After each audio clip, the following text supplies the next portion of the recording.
Durante casi un siglo, una familia había gobernado la ciudad de Florencia. Habían grabado su nombre en el corazón del Renacimiento florentino. Los Medici. Pero en la cúspide de su éxito, habían sido derrocados por una inesperada revolución.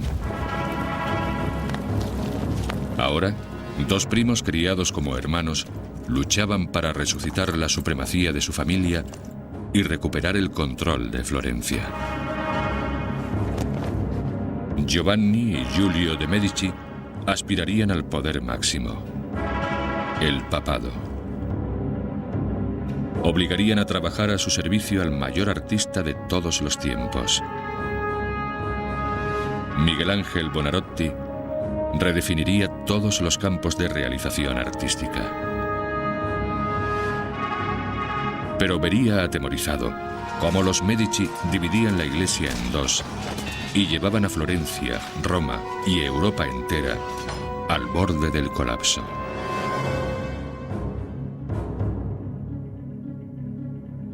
Los Medici, padrinos del Renacimiento. Los papas Medici.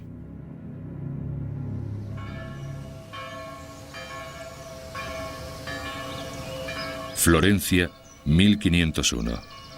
Hogar del Renacimiento italiano durante casi 200 años. Una ciudad en el corazón de una revolución artística.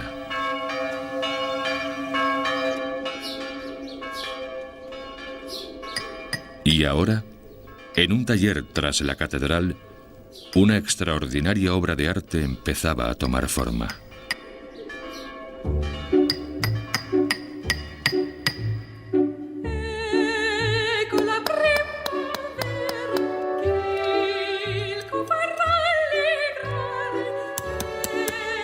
Un único bloque de mármol de casi 4 metros llevaba casi 35 años esperando a un escultor lo bastante valiente para asumir el reto.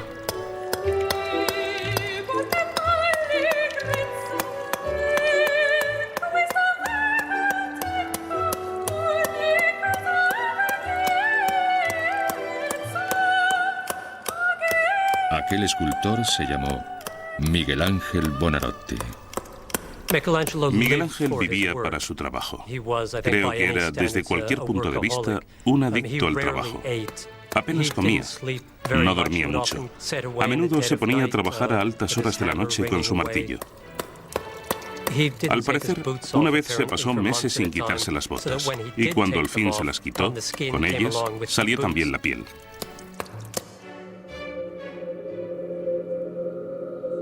Tardaría casi 3 años en terminar el colosal proyecto. Para ir viendo el progreso, Miguel Ángel sumergió un pequeño modelo de cera en agua. Día a día, dejaba que el nivel bajase. Y lo que veía Miguel Ángel asomar fuera del agua era lo que iba cincelando cuidadosamente de su bloque de mármol. También inventó una ducha de agua constante para evitar el polvo y estar fresco.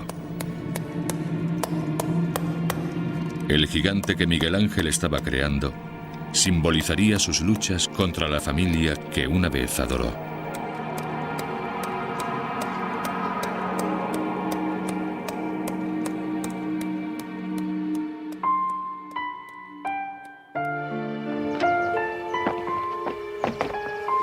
«15 años antes, el escultor había sido adoptado por la familia más grande de Florencia.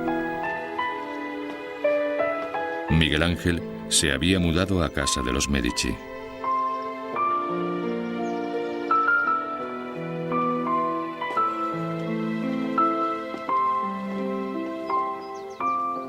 El joven artista se vio rodeado de arte.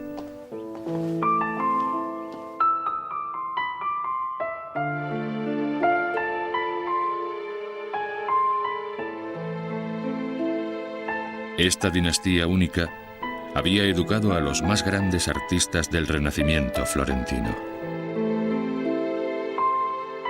Pero cada obra de arte creada en su nombre servía un propósito mayor: la promoción del sello Medici. Su mecenazgo hacía patente el poder de una familia que poseía toda Florencia.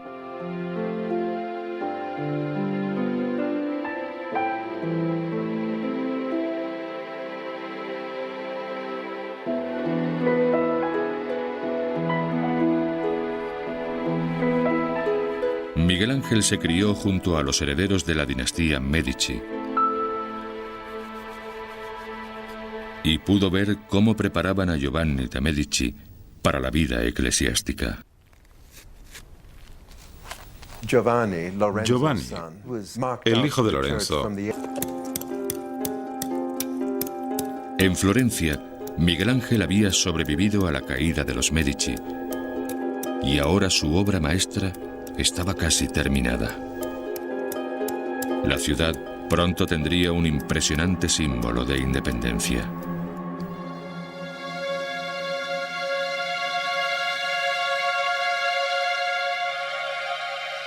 El 25 de enero de 1504, Miguel Ángel se vio preparado para presentar su obra al examen del mundo exterior.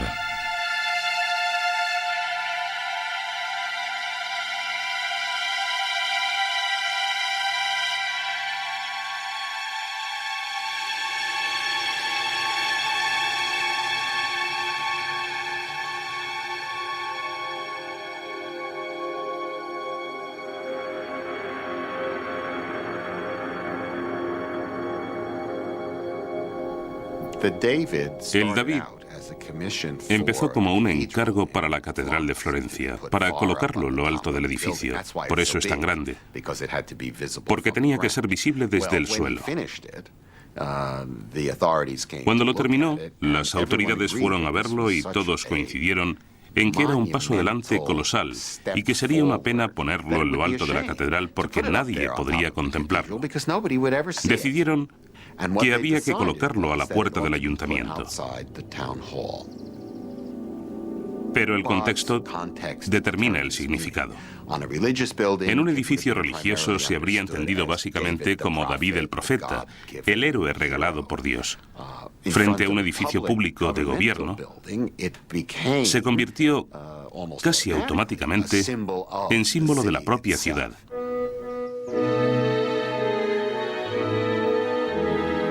Lo que Miguel Ángel había creado pasó a ser el máximo símbolo de resistencia a los autoritarios Medici. La República quiere esa imagen.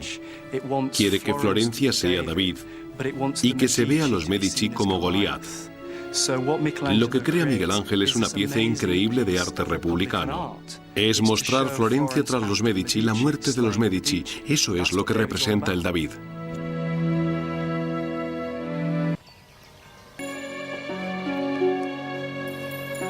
En contra de los deseos de la Iglesia, los artistas de Florencia se aventuraban hacia campos nuevos y peligrosos. Habían empezado a conseguir cadáveres de los hospitales de la ciudad para investigación privada. Un pionero de aquel polémico método fue el personaje de quien más habló la ciudad, Leonardo da Vinci.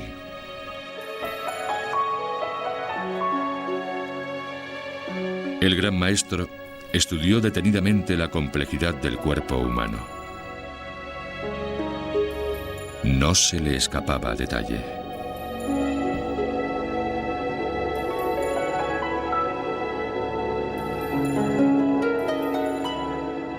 Leonardo fue famoso en Europa como el mejor artista de su época. Pero sabía que había otro candidato a ese título: Miguel Ángel. Y con la ciudad bajo amenaza de invasión, los artistas rivales se pusieron cara a cara en un ejercicio de orgullo cívico.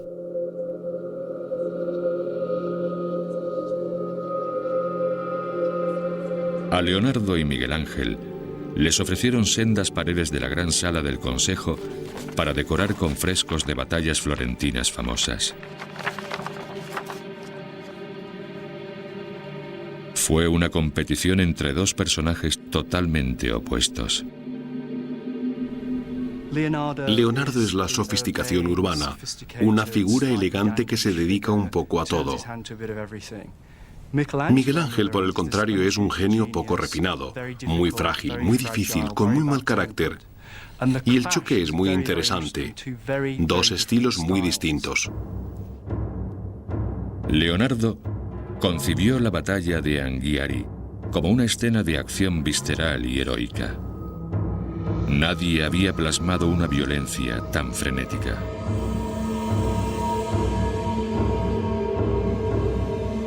Sin embargo, la batalla de Cascina, de Miguel Ángel, expresaba pánico a una escala muy humana.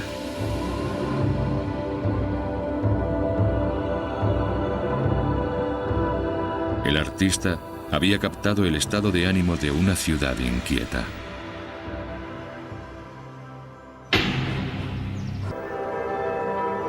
Y ahora, el nuevo Papa heredaba un legado artístico nuevo en el interior del Vaticano.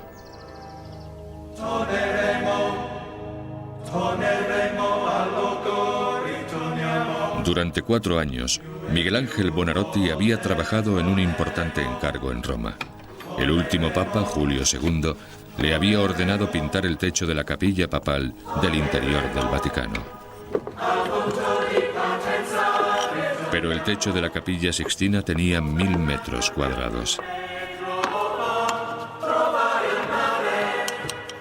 Miguel Ángel estaba convencido de que fracasaría. Le obligaron a pintar la Capilla Sixtina, creía, como una especie de conspiración contra él de enemigos que no querían verle triunfar en la escultura. Es irónico que el hombre que yo creo que todos consideramos el mayor artista de todos los tiempos, el mejor pintor de todos los tiempos, nunca se viera realmente como pintor. Miguel Ángel lamentaba cada minuto que pasaba en la Capilla Sixtina.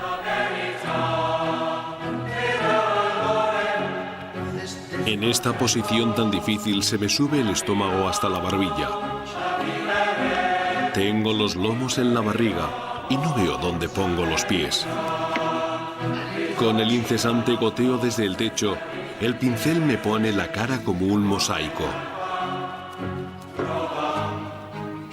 Sabía que era un genio.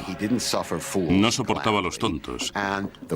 Y la palabra que más se usaba para describirle era terribilita, que significa espantoso, en el sentido literal de causar terror a los demás. Trabajando en secreto, un reducido grupo de sufridos ayudantes echaban una mano a Miguel Ángel con su trabajo más exigente. Con los frescos tienes de 12 a 24 horas para crear tu obra maestra. La palabra fresco hace referencia al yeso. Pinta sobre yeso, yeso fresco. Y el yeso, y más en un día caluroso en Italia, se seca muy rápido. Con lo cual es una auténtica carrera contra el reloj. El fresco se consideraba la técnica pictórica más difícil. Se decía que había muchos pintores que dominaban la pintura al óleo, pero solo los mejores lograban dominar el fresco.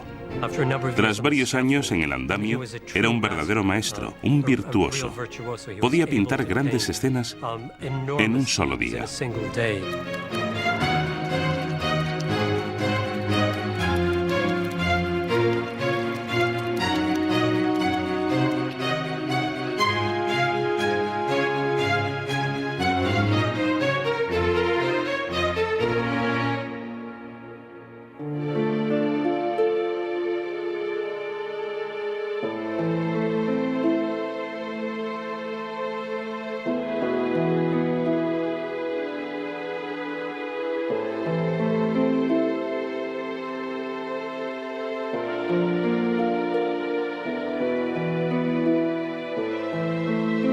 Miguel Ángel cubrió el techo con unas 300 figuras y pasajes de la Biblia.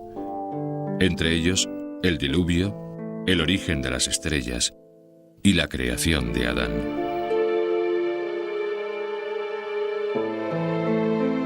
Las monumentales figuras de Miguel Ángel se basaban en fragmentos de esculturas clásicas y se inspiraban en la perfección y la belleza del mundo antiguo.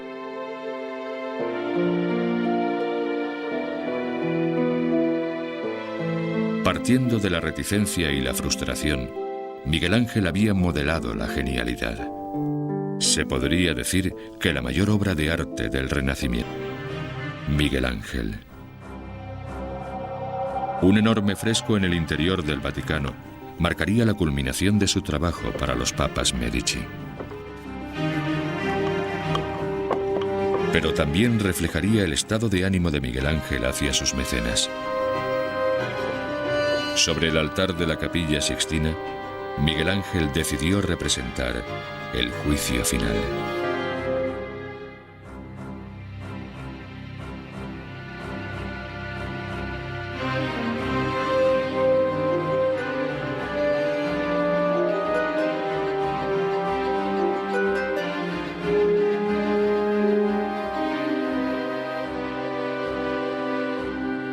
El magnífico fresco fue producto de la angustia de su época.